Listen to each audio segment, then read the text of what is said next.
Bristol County House of Corrections and the Ash Street Jail, two names that carry a weighty history, a history that has been the subject of controversy and debate.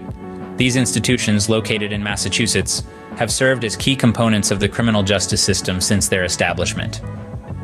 The Bristol County House of Corrections, often referred to as the Dartmouth House of Corrections, was established in the late 19th century. Its purpose was clear: to house those who had been found guilty of criminal activity, offering them a chance at rehabilitation while protecting the public. Over the years, the institution has seen thousands of inmates pass through its doors, each with their own unique stories. Similarly, the Ash Street Jail, nestled in the heart of New Bedford, has its own storied past. Since its foundation in the early 20th century, it has played a crucial role in maintaining law and order within the community. These institutions have not only served as places of detention, but have also been home to some infamous inmates. Lizzie Borden, the woman immortalized in a chilling nursery rhyme for the alleged axe murders of her father and stepmother, spent time in the Bristol County House of Corrections. More recently, the institution held former NFL player Aaron Hernandez, who was convicted of murder in the first degree. But it's not just the famous names that make these places notable.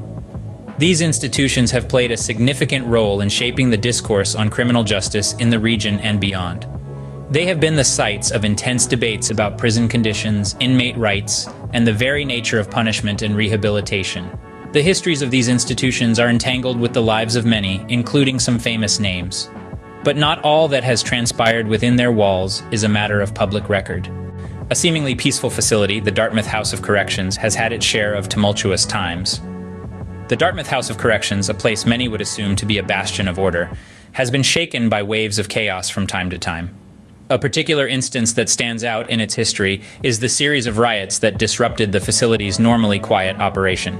The roots of these riots were planted deep within the walls of Dartmouth House, nurtured by a cocktail of frustration, discontent, and a perceived lack of fairness. The inmates, feeling unheard and marginalized, saw rioting as a desperate cry for help, a means to draw attention to their plight. The events leading up to the riots were a crescendo of mounting tension. Inmates, feeling the strain of their confinement, began to voice their dissatisfaction. A spark, in the form of a minor disagreement or perceived injustice, was all it took to ignite the tinderbox of discontent that had been building. When the riots broke out, they were not a spontaneous outburst, but a calculated response.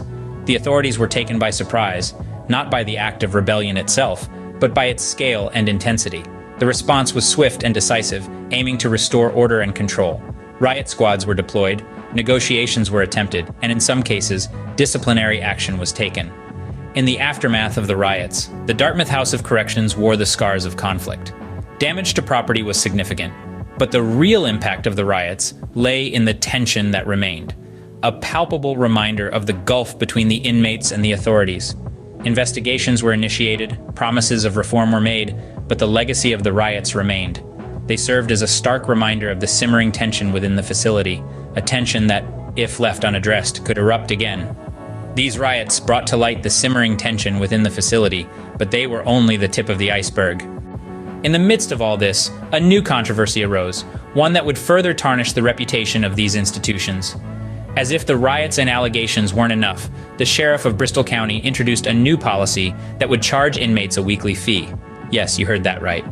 Inmates, many of whom are already under financial strain, were now required to pay for their own incarceration.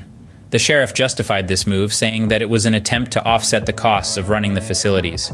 He argued that taxpayers shouldn't be the only ones footing the bill, and that those who had broken the law should contribute towards their own upkeep. On paper, it might seem like a reasonable argument, but let's delve a bit deeper. The response from inmates and the public was swift and overwhelmingly negative. Inmates argued that the fees were punitive, adding another layer to their punishment. They pointed out that many of them were already struggling to make ends meet, and these additional charges only served to push them further into debt. The public, too, was divided, with some seeing the fees as a form of double punishment, while others agreed with the sheriff's reasoning. The impact on the facilities was immediate. Tensions, already high from the riots and allegations of mistreatment, rose even further. The fees became yet another point of contention between the inmates and the authorities, further deepening the divide between them. What's more, the charges did little to alleviate the financial strain on the facilities.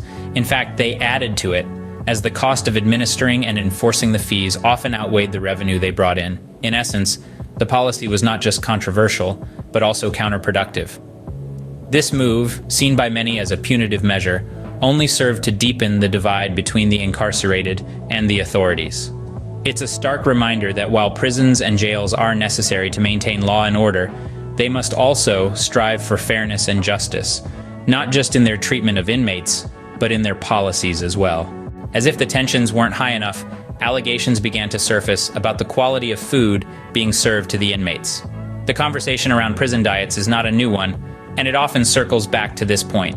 Are we providing those incarcerated with the basic human right of nutritious food? The allegations at Bristol County House of Corrections and Ash Street Jail were not just about bland or tasteless meals.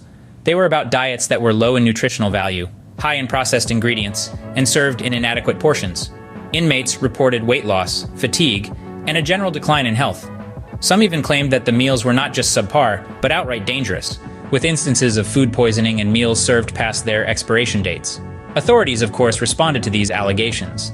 They assured that they were following state-approved dietary guidelines and that the meals were balanced and healthy. They argued that the meals provided met the daily caloric needs of the inmates and contained the necessary nutrients. However, these claims were met with skepticism, not only from the inmates, but also from independent observers and prison reform advocates. The impact of these alleged poor diets on the inmates' health and well-being was substantial. A poor diet can lead to a multitude of health problems, including malnutrition, weakened immune system, and chronic diseases such as diabetes and heart disease. Moreover, the psychological impact is just as significant. The quality of food can greatly affect an inmate's mood, behavior, and overall mental health. It's no surprise, then, that these allegations added yet another layer to the growing discontent within the walls of these institutions. Imagine being confined within four walls, with little control over your life, and then having to worry about the quality and safety of the food you eat. It's a grim picture, one that underscores the importance of ensuring that those in custody are treated with the basic human dignity they deserve. After all, a society is judged by how it treats its most vulnerable members. These allegations added another layer to the growing discontent within the walls of these institutions. With so many controversies and allegations, the reputation of these institutions has been severely tarnished. The aftermath of these events is a testament to this. The Bristol County House of Corrections and Ash Street Jail have had to face public scrutiny, legal battles, and demands for change. In response to the riots at the Dartmouth House of Corrections, increased security measures were implemented. New protocols were established to prevent similar incidents from happening in the future. The institution also faced a wave of criticism and calls for better inmate treatment and living conditions. The controversy over inmate fees brought about a significant shift in policy. After much debate and public pressure, the sheriff's practice of charging inmates a weekly fee was abolished. This change was an important step in acknowledging the financial burden placed on inmates and their families, and it certainly marked a victory for advocates of prison reform. The allegations of poor diets further exposed the conditions inside these institutions.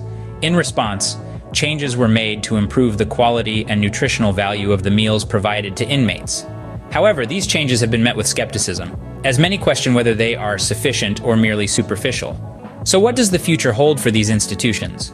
There's a growing demand for comprehensive reform, for a shift from punitive to rehabilitative approaches.